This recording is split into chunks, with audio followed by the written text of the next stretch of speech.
Can I just welcome everybody this evening to the Houses of Parliament. It's really good to see so many friends and people I consider colleagues. My name's Henry Smith. I'm a co-chair of the All-Party Parliamentary Animal Welfare Group, and it's really been a passion of mine in my time in the House of Commons to try and stand up for and promote various animal welfare issues.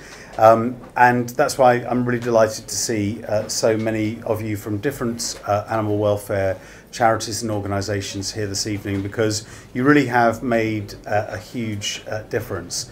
We were just discussing how the other week managed to get Tate Modern, the Tate Gallery, to drop having foie gras on their menus. They're a fantastic achievement. Just talking with Mark earlier on about how Lucy's Law is now coming in terms of tackling puppy and kitten smuggling and some of the appalling abuse that goes on. Talking about some of the work again with foie gras about, I had a debate here in Parliament a few months ago about trying to ban the importation of that cruel product. And also just last week in the House of Commons I was speaking on the ability when we leave the European Union to be able to ban live animal exports for slaughter. So there's such a huge piece of animal welfare issues that need addressing, and now I think is such a good time. I think we have reached a moment of better public consciousness, not that we should be complacent for a moment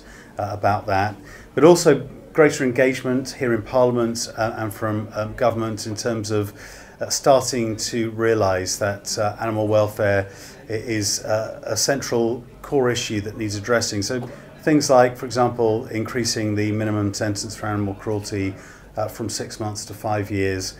I'd make it longer myself, but I think that's a really good start. But there's so much further to go. I was just having a discussion a few moments ago about how, in terms of battery farming, for example, that's almost legalised cruelty that we have at the moment in the agricultural sector. So there is a long way for us to go. But say it's really my delight tonight to be hosting Paws here today. Thank you for my first mince pie of the season, a vegan mince pie, and it was absolutely delicious.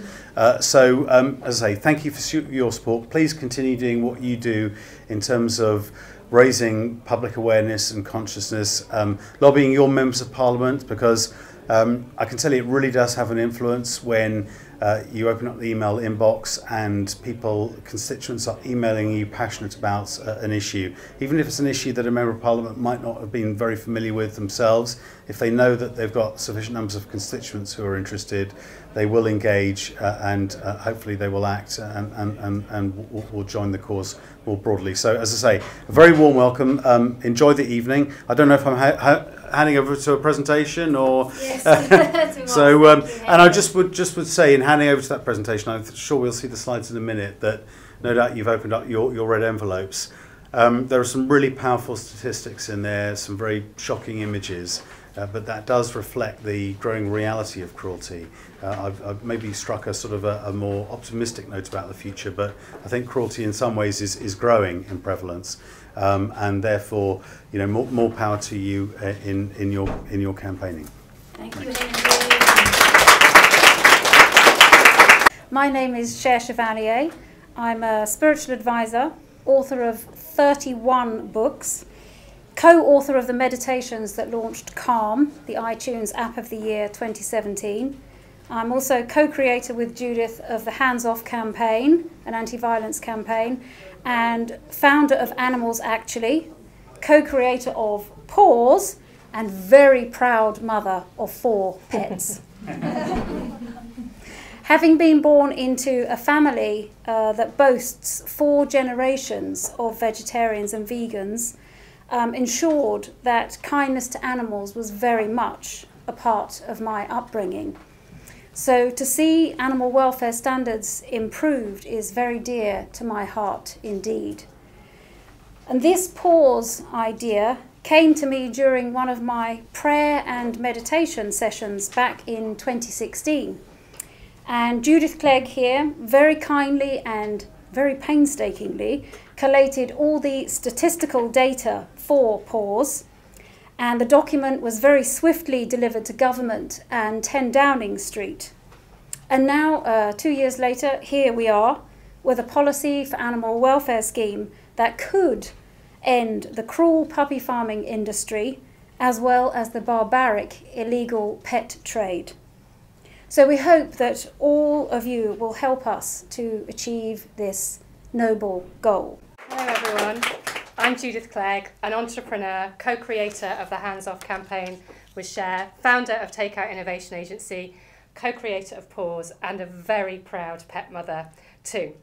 I was brought up to love pets, and since then I've come to understand through the teaching of Cher and others the horrifying extent of animal abuse.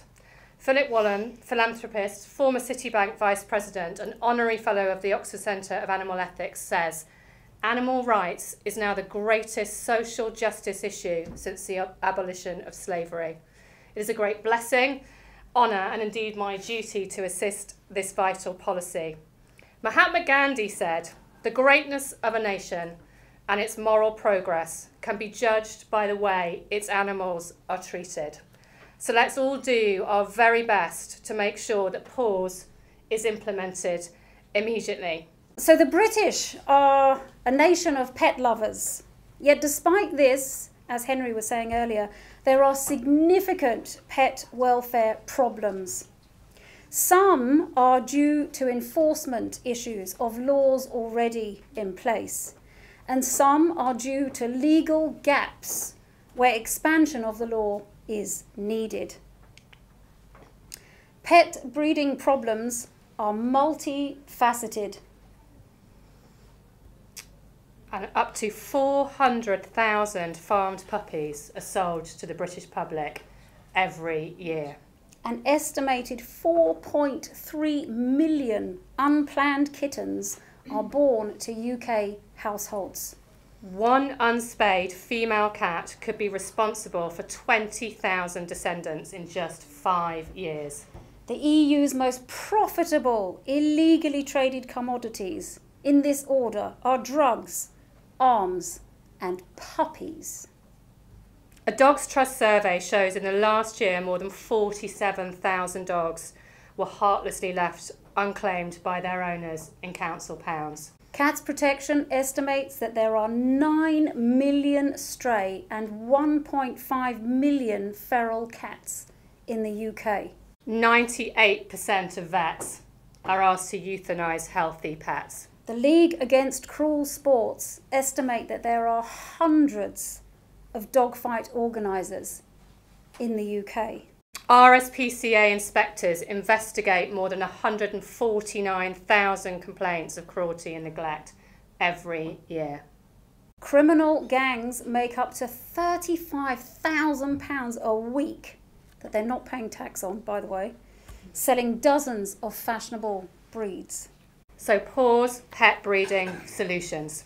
Breeders will be required to buy an annual licence. One-off registration of newborn pets and an option to breed licence for unneutered and unspayed pets. There will be a national database to track all pet welfare. Taxed income from pet breeders to generate at least £350 million annually. And this ring-fenced revenue is to fund independent animal inspectorate and animal welfare charities. Appoint a minister for animals. The UK government has a minister for children and families and for women and equalities. It stands to reason that the UK's 51 million pets must have a minister too. Paws benefits. By enacting Paws law, we will end cruel puppy farming and puppy smuggling, stop backstreet breeding, curb the breeding of dangerous dogs, implement a central tracking system, have a fully enforced animal welfare system, reduce the birth rate of unwanted pets, support partner charities, and of course, generate significant tax revenue. Paws law will create a win-win for pets, for responsible loving owners and breeders, for the government and taxpayers, and for animal welfare charities. The Paws next steps. We need additional animal welfare law enforcement guidelines. A swiftly implemented private members' bill, Henry was talking about this earlier, and further government legislation. So please kindly go to your phones and follow us on social media. We are Paws Law UK on Instagram, Twitter and Facebook. Our hashtags are Paws Law and Paws Law UK. Thank you very much, everybody.